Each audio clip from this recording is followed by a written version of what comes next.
This video and recipe comes from the Disney Princess Healthy Treats cookbook, and it's inspired from Scotland, so it's Merida inspired, and it's called Merida Cranachan. I'm gonna show the picture here. So from what I understand, Cranachan is a traditional Scottish dessert, but this was revamped to be a breakfast treat.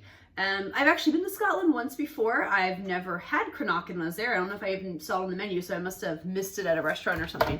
But it looks tasty. So in this recipe, it mentions using old-fashioned oats because it says Scottish oatmeal is not easily available in the US, which I found interesting. I actually had Scottish oatmeal when I was there, and I really enjoyed it. And I actually have found Scottish oatmeal in my stores, like a version of it. It's just kind of like oats, but very like thinner, smaller.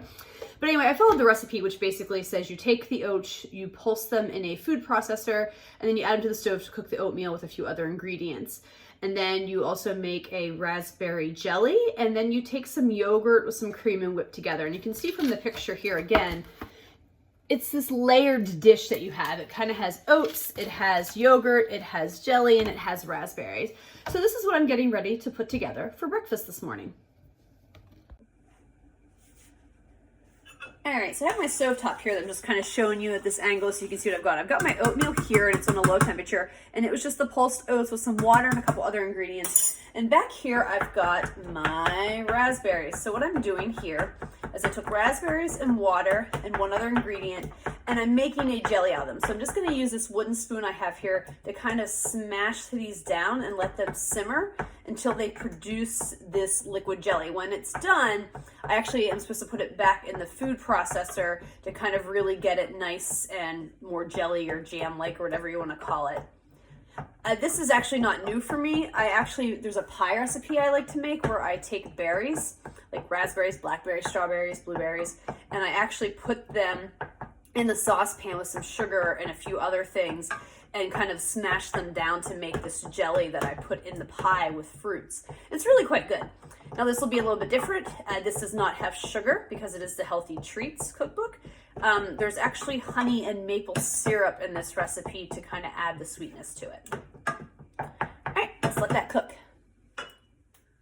Okay, so right here, I put my jam in a food processor, and I'm just kind of running it through this mesh to give it more of the clear, to put out the seeds and stuff, or whatever they call that. Anyway, that's what the recipe recommends. So we'll see how this goes. I'm usually not opposed to honestly having a little bit of this stuff in my things. The little seeds and things don't bother me. I think it just adds to the flavor, but I am going to follow the recipe for now. Okay, so here is my mixing bowl, and I'm getting ready to mix the heavy cream, and it tells me to mix this with a blender until stiff peaks form.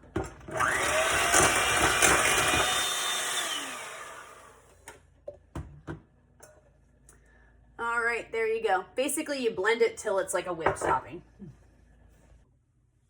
Okay, so now it's having me fold in some yogurt with the whipped topping. I'm not going to tell you what kind of yogurt. That's one of those things that if you want to know, you'll have to buy the cookbook.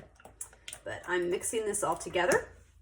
And then as soon as my oatmeal is done, I will be layering it in the thing. And there's actually one other thing I have to add to this yogurt too, but again, I won't mention what that is. You'll have to buy the cookbook if you want to know. But soon I'll be able to assemble these. Okay, so now I'm ready to assemble my Cranachan, and in the picture, if you remember, I'll just like give you a quick little, there again. It looks like they use a taller parfait type dish. I'm not gonna do that. I don't have any. I probably could have gotten a couple at this book. There's a couple recipes that call for it, but I don't know if I'd really use them outside of this. So I just have like a regular little like storage container bowl, because my idea is I'm gonna make a few of these and put them in my fridge and use them as like meal prep. So it'll be a good test too to see how they hold up over a day or so. So basically it says do the oatmeal, the syrup, the parfait, and then just kind of keep layering it. Parfait. The oatmeal, the syrup, the yogurt, and then just kind of keep layering it. So I'm just probably gonna only get maybe like a layer of each in all these dishes. We're gonna put one together and see how it goes. All right, so I've got oatmeal first. I'm just gonna kind of layer this in the bottom.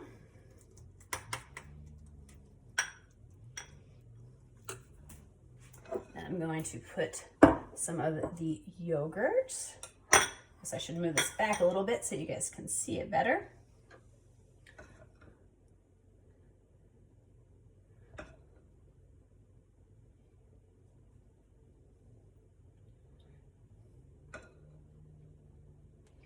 All right, and then I'm just gonna put a little bit of the raspberry sauce on top.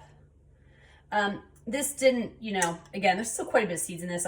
Instead of using an immersion blender, which I don't have, I used a food processor instead. So, and even with the sieve, it didn't get it juicy enough. So I was like, I'm just going to leave it as is. I like the bits of the fruit and stuff like that. So I'm just gonna put a little bit on that. And then it'll get a couple of raspberries on top. So there'll be my first one that I'll eat and taste test in a minute. But I'm gonna assemble the rest of these and just kind of see how many bowls I get out of this. And then we'll come back with a taste test in a few minutes. Okay, it's taste test time. And for those of you wondering the size of the bowls that I put these in, these are 2-cup storage containers with, you know, glass containers with the lids that go in your fridge that you get from like Purex or whoever.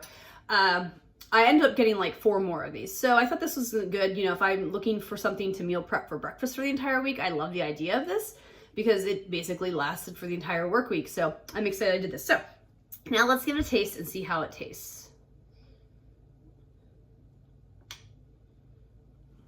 Spoonful of everything there.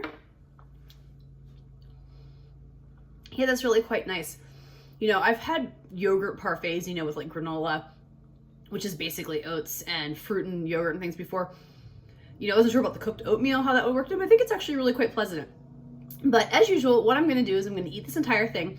I'm also gonna eat the next couple days worth for breakfast just to see how they are the next day when they've been chilled, if they're as good, because you know, the oatmeal and stuff's still a little bit warm in this, so I'm curious if that will make a difference. But I will report back with my final thoughts and review.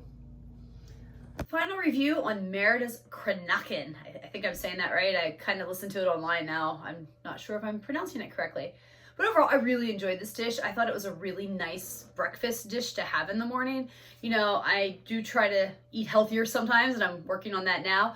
And a lot of times, you know, one of my go-to breakfasts is either something egg-based, like frittatas and stuff that I've made videos of, or something with oats. You know, a lot of times overnight oats, like I've made the Aurora overnight oats, and I've made a few other things. So I kind of really did appreciate this. You know, you had the oatmeal, the raspberry sauce that I made, and the yogurt, and then some more fresh raspberries on tops, and it went really well together. When I first tried it was the day that I made it, and I will say the oatmeal was warm when I made it, and so it kind of made the yogurt a little soupy, because, you know, it's kind of affecting the yogurt texture a little bit, but I really enjoyed it eating it a couple days later. It was really nice. I kind of liked it when the yogurt set up a little bit more. I wasn't sure about cold oatmeal. I mean, I've eaten cold overnight oats before, but I wasn't sure about like actually cooked cold oatmeal, but I enjoyed it. I really, really liked it, and it was really nice together, and a little bit went a long way. I will say it was very filling, which I really appreciated. So that being said, let's get into the ranking system. The first rating I give is the ingredients on a scale of 1 to 5, with how easy and expensive the ingredients are to find, with 1 being on the easy, simple side, and 5 being the harder to find, more expensive. Yeah, I mean, I feel like I'm gonna give it a 1, maybe a 2. I mean, I have oats in my house all the time, so if you don't have oats, you know, you might be invested in that a little bit to go buy it. Yogurt's not that expensive. There was some heavy cream, you know, but none of that stuff was super expensive. The raspberries, yeah, you know, you might have to buy those. So, you know, maybe cost-wise, it's a little bit more than a 1. It's more of like a 2, but still, I'm still putting on the low end of my general ratings. The difficulty in making this, again, on a scale of 1 to 5, with 1 being easy and a 5 being hard, I think I'm going to put it at like a 3, maybe 2.5. I'm trying to move away from the half marks, but it's really hard for me to move away from those. It's not hard. It's just there's a lot of steps, you know, because you have to make the oatmeal. You know, first you have to pulse the oatmeal to get it more like fine-tuned. You don't want it like super big. You know, they want you to put it in a food processor. Then you make it. Then you have to make the raspberry jelly. And then you have to like whip the heavy cream to get it kind of a whipped topping. Then you add your yogurt and a few other things, and you got to layer it. So as I speak this out loud, it probably is more of a 3. Not super tough or complicated, but you know, there's time and steps involved in it. So that does take a little bit of time. And then would I make this again on a scale of 1 to 5, with a 1 being absolutely never, ever, and a 5 being 100%? I'm going to give it a 4. I'm trying to distinguish between a 4 and a 5. To me, a 5 is going to become more of items that I really like, that I'm probably going to make more often and more frequently, like they're going to get involved in my food rotation. This one I'm going to call a 4. I did like it. I definitely will make it again someday. It's probably just not going to be one of those things I make often because of the steps involved, you know? It's probably going to be one of those things where, you know, I probably might be easier if I'm quick or pressed for time to make more of a simple overnight oat, like the Aurora overnight oat video, which you can find out here on YouTube, or something else. But I liked it enough that I'm like, yeah, I can see myself making it, maybe not into my rotation, but definitely probably a couple times a year, I can see myself putting this together and enjoying it.